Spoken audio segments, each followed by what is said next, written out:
To Talk kembali untuk Anda pemirsa bersama saya Dita Ruspendi. Pemirsa, saat ini mudahnya akses informasi khususnya di media sosial menjadikan munculnya hal-hal yang bersifat bias. Salah satu yang muncul itu adalah penasehat investasi yang dilakukan oleh para influencer. Mereka menggunakan media sosial untuk flexing atau pamer kekayaan demi menarik minat investasi para pengikutnya. Lantas bagaimana dan mengapa mereka bisa terjebak di lingkaran investasi bodong? Ini yang akan kita bahas di segmen ini bersama Bapak Muhammad Karisma selaku Financial Planner dan juga Ibu Elva Ronaningrum, pakar komunikasi sosial Universitas Andalas. Kita ke Pak Karisma terlebih dahulu ya. Pak Karisma, bagaimana Anda menanggapi modus-modus yang dilakukan oleh para influencer dalam memangsa korbannya dalam hal investasi bodong ini?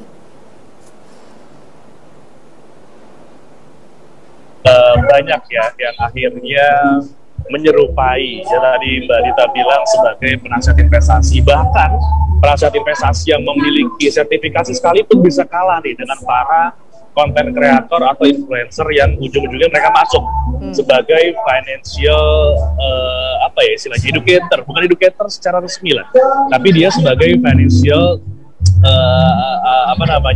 yang sifatnya experience lah, memiliki experience dalam hal untuk berinvestasi yang padahal belum tentu ya kita melihat itu secara independen. Nah, ini memang harus kita perhatikan sekali nih, jangan sampai karena faktor flexing tadi, which is di luar negeri itu sudah ada sanksinya, bahkan berupa pidana, yang di kita sekarang sudah mulai nih akhirnya ya, apabila ternyata ada kerugian bisa masuk ke arah sana, walaupun ini keburu rugi gitu ya, tapi setidaknya ada action. Tapi harapannya tentu jangan sampai kita masuk ke arah yang terlalu jauh seperti itu. Dari awal tujuan kita mengerti atau memiliki literasi secara keuangan adalah untuk bisa mengidentifikasi secara dini kira-kira instrumen investasi atau sejenis investasi apa yang pantas atau tidak pantas untuk kita masukkan dana kita, karena balik lagi nih, itu adalah dana yang sudah kita kumpulkan atas kerja keras kita. Jadi kita harus jaga sekali, jangan sampai si influencer tadi yang kita sekarang sudah lihat ya fenomenanya, baru umur 20-an sudah ada 500 miliar lebih di rekeningnya, itu diambil dari sebegitu banyak masyarakat yang terkena tipuan ya, atas bagaimana mereka itu bisa memberikan pengaruh sedemikian rupa, yang ujung-ujungnya sebenarnya mungkin secara dana nggak terlalu besar, masing-masing cuma berapa juta, nggak nyampe 10 juta gitu ya. Tapi apabila dikalikan oleh banyaknya masyarakat Indonesia atau mungkin yang tergabung dalam salah satu grup komunikasinya mereka yang mungkin di angka di atas 30.000 kalau tidak salah, maka itu dikalikan udah jumlahnya sangat-sangat fantastis. Nah, tentu saja ini harus kita jaga. Jangan sampai nanti kita memperkaya orang lain yang ujung-ujungnya adalah ini sebenarnya adalah bagian dari tujuan kita untuk bisa benar-benar memanfaatkan dana yang ada sekarang itu untuk kebutuhan di masa depan. Karena kalau kita udah sama sekali terperdaya di awal, mereka suka memainkan strategi untuk memberikan kita sifat adiktif. Jadi seringkali di awal itu kita diberikan keuntungan-keuntungan yang sifatnya gimmick terlebih dahulu. Tapi ketika kita sudah adiktif, akhirnya menambah terus, ujung-ujungnya kita akan ada di satu fase kita tidak bisa menarik dana kita sebagian atau bahkan keseluruhan karena skema tadi yang biasanya mereka mengandalkan rekrutmen yang berbaru atau mereka mengandalkan hal-hal yang sifatnya memang tidak ada transaksi produk ataupun jasa. Instrumen yang pantas dan tidak pantas itu seperti apa, Pak Karisma? Instrumen yang pantas tentu saja balik lagi kepada tadi yang saya bilang, yang sudah jelas-jelas memiliki underlying aset. Ya, ketika kita mengatakan satu instrumen tersebut ternyata tidak memiliki underlying aset atau hanya sekedar transaksi secara digital, maka kita harus mendalami lagi. Saya nggak ngomong itu langsung otomatis ilegal ya, karena sekarang kita udah membicarakan satu skema atau sebuah fenomena raksasa terkait dengan yang namanya sistem transaksi keuangan digital ya, termasuk yang sekarang kita sering dengar dengan istilah cryptocurrency dengan sistem di belakangnya namanya blockchain. Itu semua tidak ada tuh underlying aset yang ujung-ujungnya real, tapi ternyata itu bisa sekarang kita andalkan ya untuk membantu keseharian transaksi ataupun bahkan mengharapkan keuntungan dari sana karena ada metode lain yang digunakan. Tapi underlying aset tadi yang harus kita perhatikan sebagai upaya kita yang pertama. Yang kedua adalah siapa orang di baliknya. Nah, seringkali ketika kita masuk ke sebuah skema investasi, kita tidak mengerti nih orang di balik itu siapa. Kita tuh sudah memiliki di Indonesia ya license yang benar-benar harus dilakukan uji sangat-sangat ketat kepada para pemegang license-nya agar mereka bisa melakukan pengelolaan dana, dan itu tidak mudah sifatnya. Lalu ketika kita mempercayakan kepada orang-orang yang ternyata, mohon maaf, secara pendidikan mereka tidak mengenyam untuk sampai ke level itu, mereka tidak punya kuasa sebenarnya untuk bisa mengelola dana, hanya sekedar memberikan cara-cara yang seolah-olah itu sangat-sangat simple untuk mereka bisa menjadi kaya dalam waktu yang singkat, maka itu yang akan menjadi perhatian khusus bagi para calon investor. Jadi kedua hal tadi yang sangat-sangat penting sebenarnya. Di balik yang ketiga adalah legalitas. Ini sebenarnya agak malas pasti kita ngeceknya, karena kita kadang nggak bisa akses secara langsung. Tapi apabila kita bisa akses, ini adalah poin yang krusial selanjutnya. Legalitas di sini berarti bukan hanya mereka punya izin ya, tapi izinnya itu sesuai dengan peruntukannya atau cara mereka menjalankan bisnis. Karena banyak yang mereka sekarang punya izin seolah-olah berlegalitas ya, tapi ternyata mereka tidak menjalankan bisnis secara legal formalnya. Nah, itu yang harus kita perhatikan, 3 poin tadi, agar kita tidak terjebak nih dengan skema-skema yang tadi sempat kita bahas. Baik. Jadi para influencer ini berperan sebagai penasehat investasi begitu ya Pak Karisma ya. Menurut Anda? Seperti penasehat investasi, padahal bukan sebenarnya. Mereka hanya sekedar financial ini aja, bukan educator juga sebenarnya, tapi mereka hanya sekedar sharing terhadap apa yang sudah mereka lakukan dan mereka mendapatkan keuntungan dari sana. Berarti seolah-olah begitu ya, seperti kalau begitu untuk menjadi penasehat investasi yang betulan menurut kacamata financial planner itu sebetulnya harus memenuhi syarat-syarat apa saja sih? Ya, saya sendiri sebagai financial planner di Indonesia itu mengambil sebuah sertifikasi ya, itu untuk memberikan rekomendasi produk keuangan, tapi saya tidak bisa masuk terlalu jauh untuk memastikan mereka itu bisa transaksi, Mbak. Kalau mereka mau benar-benar bisa transaksi, maka ada penasihat investasi yang langsung di bawah otoritas jasa keuangan license-nya. Ya, dulu kita bagi tuh, ada Bapak KPLK, sekarang semua masuk ke otoritas jasa keuangan. Nah, jadi dari situ akan ada 1 atau 2 profesi yang memang dikhususkan untuk memberikan nasihat investasi yang mereka itu melekat ke sebuah instansi keuangan yang sudah diawasi dan terdaftar oleh otoritas jasa keuangan. Nah, jadi sangat-sangat ketat, Mbak, untuk bisa kita mengklaim diri kita sebagai penasihat investasi, karena itu sudah diatur sedemikian rupa sehingga tidak menggampangkan ya semua orang itu akhirnya bisa merasa dirinya itu sebagai penasihat investasi. Baik. Terima kasih Pak Karisma. Kita beralih ke Ibu Elva terlebih dahulu ya. Ibu Elva, menurut Anda apa sih alasan para influencer ini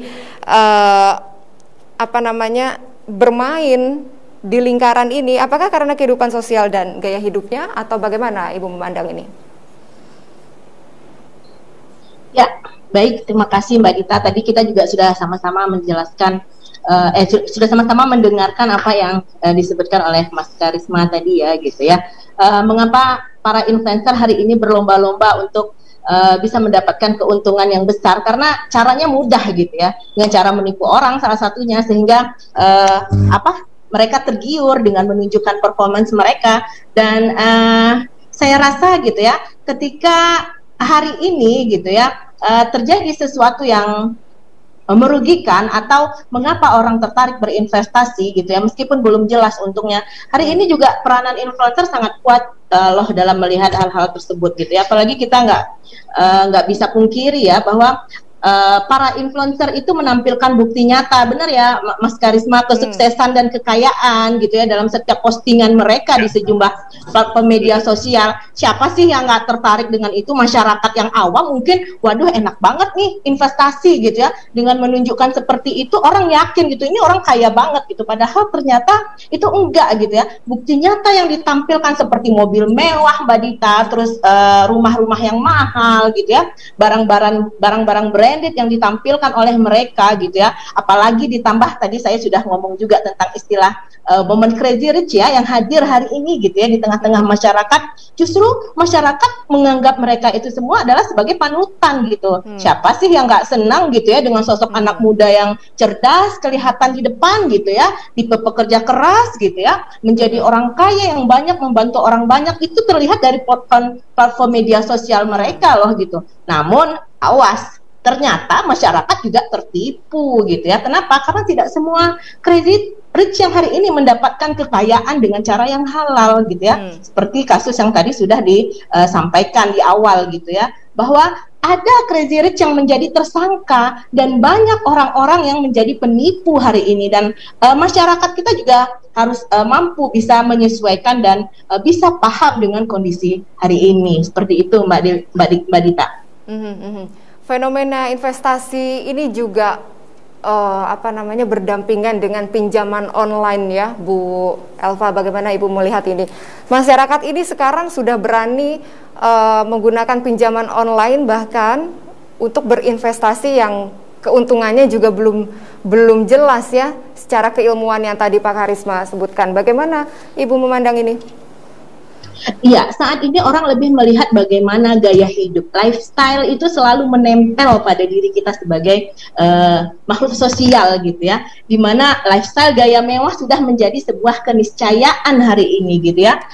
Mereka ingin sekali diakui di lingkungan mereka gitu ya, bahwasanya masyarakat juga kini telah ingin punya strata atau high class yang lebih tinggi gitu ya, sehingga akhirnya ya meniru orang gitu ya, bagaimana sih caranya orang bisa sukses ya ikut juga gitu ya, sehingga ya hal-hal inilah lebih sesuatu yang tidak memberikan pelajaran yang bagus bagi masyarakat kita, bahwa adanya platform-platform yang dimunculkan oleh media sosial oleh para tersangka yang katanya adalah crazy rich itu gitu ya, ternyata dengan memamerkan kekayaannya untuk hanya bertujuan supaya dia diakui oleh lingkungan gitu. Gaya hidup mereka tak lebih karena sebenarnya ada dua hal gitu ya, melihat segala sesuatunya dengan kebutuhan hidup, apakah memang karena gaya hidup itu sendiri, seperti itu Mbak gitu.